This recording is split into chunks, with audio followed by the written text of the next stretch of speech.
Hello and welcome back to Bump Love.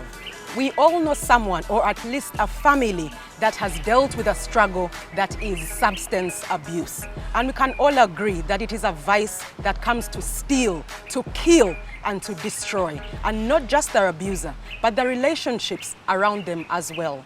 Today, we discuss addictions in teenagers. Joining us today is a former multiple substance abuser. Not anymore. He is Mr. Pierre Ntango. Yes. He's Executive Director at HAZE Music for Youth Empowerment. Yes. He's also an aspiring artist and a record label owner, $1 Million Records Uganda. Thank you so much for joining us on the show. Welcome. Here, and we Thank you can't for wait having to me. hear your story. Yeah, I hope I won't bore you people. I'm sure you won't. So just to dive in, can you let us know how and when were you introduced to drugs and alcohol? I was introduced to drugs by my neighbor. Okay. Yes. At home? At home. Most people it's at school. For me it was different. At home. So yeah, I was around 13, let's say senior one. Okay. Yeah, senior one. So my neighbor was a passive Your neighbor, smoker. is this an adult, a child as well? No, he was around A level. Okay. A level. So he was also like a average user of marijuana Okay. and alcohol. Okay. And I was a curious soul, and we were Like good any friends. 13-year-old, I Yes, guess. yeah. I've always been curious, so that was my problem. Like, what were you doing on that You day? know- What is it playing football? Come, I show you. What is it exactly? You know that we were still in high school. I was Yes. in senior one, he was in senior 5. So we were still under our parents' roof. Yes. So that we had some restrictions. Okay. So when we were together going for evening walks, that's when we would, Use. indulge in that. And there was nothing like triggering happening at home, maybe, you know, family issues that would force you to use. It was just out of curiosity. I think because I come from a background of alcoholics. Sorry if my parents watch this. I want to be open. And yeah, tobacco smokers. So I grew up seeing alcohol. Yeah, exactly. So it wasn't new to me. But my older sister, who has never been a fan of that. You know, most people who are brought up in a family of addiction, most of them don't do it because, you know. They've seen. Yeah. And most times parents are like, do what I say, not what I As I do. do. But I was the stubborn one because I'm the There's middle always child. that one in the family. Yeah. I was that one, so that's what led to my demise. So we both got addicted to that substance. Together. So you Yes, started together. just a little and then. Yeah. Can you tell us about your first experience using marijuana? I want to know. I want to know. My first experience was euphoric. Yes, because I feel like I'm a creative soul. So it was really fun for me. Yeah. I enjoyed it. Everything they say about weed was actual fact. You know, there's a good side and bad side. So I knew the good side of weed. Yes. For that, the beginning stages. You know, there are stages of addiction. No, do tell me. I don't. I don't know. Never. Okay. The first stage is excitement. You know, you do it as like you're paired. It's a group thing. So that's why I'm saying we're not addicted. Because whenever we're together, that's when we'd use. When you were not together, you were doing other things. Yeah. Okay. That's that. Okay. So when you're smoking as a group, it's not like on a regular basis. But when you start looking for it yourself, it's a problem. So that's the next stage. Yeah, next stage. The next stage. So then it starts to become worse because the way you talked about it, like starts when it's nice and then. How can I simplify No, the explanation? Yeah. I realize that I have an addictive brain. And I realize I'm a creative person. So I went a bit overboard because right now it's okay. Also, you get addicted to having the good feelings. You want that to be like dopamine, that. you want Yeah. to kind of You want to stay dopamine, like that the all the dopamine time. effect, I think is what Yes. they call it. And so you start to seek more of the weed to stay having that dopamine feeling. Yeah, to stay in that So you zone. have an idea about that. So Yeah, sex has the highest dopamine level. Heroin, alcohol, then marijuana, cannabis, Yeah. Oh. then food. Oh. Yeah, I have that one. Yeah, The dopamine feeling from food, that's what I get from there. So what exactly was, you've kind of talked about the appeal for you. It was that dopamine feeling. So based on on your story, it's like you started and then stopped and then came back again. You know, when people graduate from school, people can also graduate from drugs. You know, from simple alcohol, weed, then class A drugs. So that was me, and most of my peers were doing that. Because I got high tolerance. Most of us. High, when your tolerance is high, like alcohol, you can drink a lot, smoke a lot. So we needed something that's fast and effective. That's why. Wow. Yeah. So Yes. why did you say that's your lowest point? That's just a 'cause- graduation, knowing that it's a class A drug Yes. and that now you were on it. And I wasn't even aware that such drugs are here. But because I used to see it like on TV. When people speak of heroin, it's like a syringe, Yeah. black tar and a spoon. But actually it's powder. It's powder, and people lace it with marijuana, weed. And that's how it is. So I was actually introduced to it, like I was tricked into smoking it because someone laced it and I smoked it and I got extremely high at a very high rate, fast rate. So I was like, what's this? Is this a different strain of marijuana? And they're like, no, this is heroin, brown sugar. Wow. Yes. So what can I ask? Like, I don't know if I'm allowed to ask. In general, like, where do you purchase this stuff from? Is I it was from, about, yeah, like where does it, without reporting people, I guess.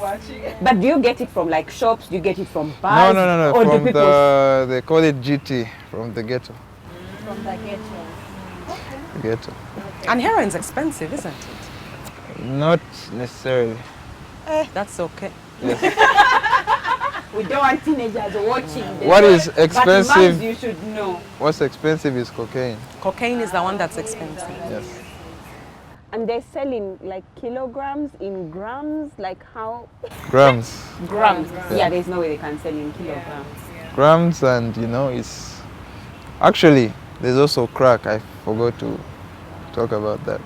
Where is it? Between heroin and It's sort of a chemical reaction because heroin is a downer and crack and cocaine are uppers. So most people want to be in between. You first do some bit of heroin, then cocaine or crack. Then you're like stabilized. Because heroin makes you doze off, like you. Yeah. Blackout. So, Pierre, clearly we have very many questions, but we don't have the time to answer No, all it's this. okay. I'm curious about the relationship between you and your parents. I know Yes. that to be addicted to drugs or alcohol, one, you need money to facilitate that. You were a student, Yes. which means there must have been some way you were getting these funds. And maybe you can comment on this even as I ask you a question about the relationship between you and your parents and how this journey affected that relationship and your wider family. What I would say is that I actually wasted a lot of tuition. You would High school, misdirect the tuition to... Not high school tuition. Yeah. Like I said, I was expelled 7 times.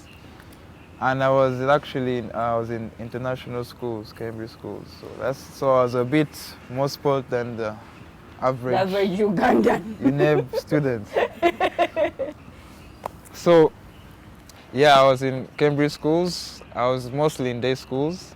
So every weekend, actually, like a Sunday morning, right now, I would be curing my hangover. Wow. Yeah, and I have school the next day.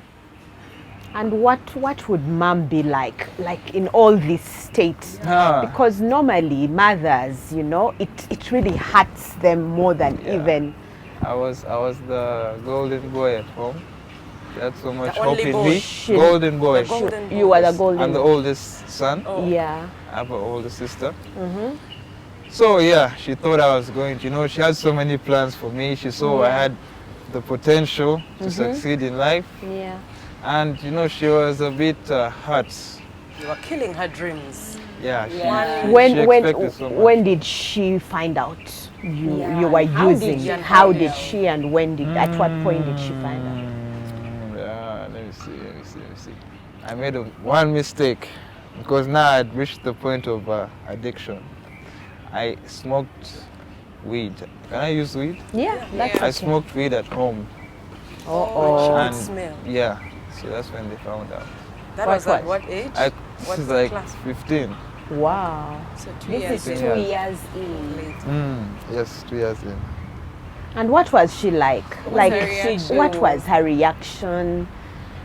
Actually, my dad found out first, then he kept it a secret from her.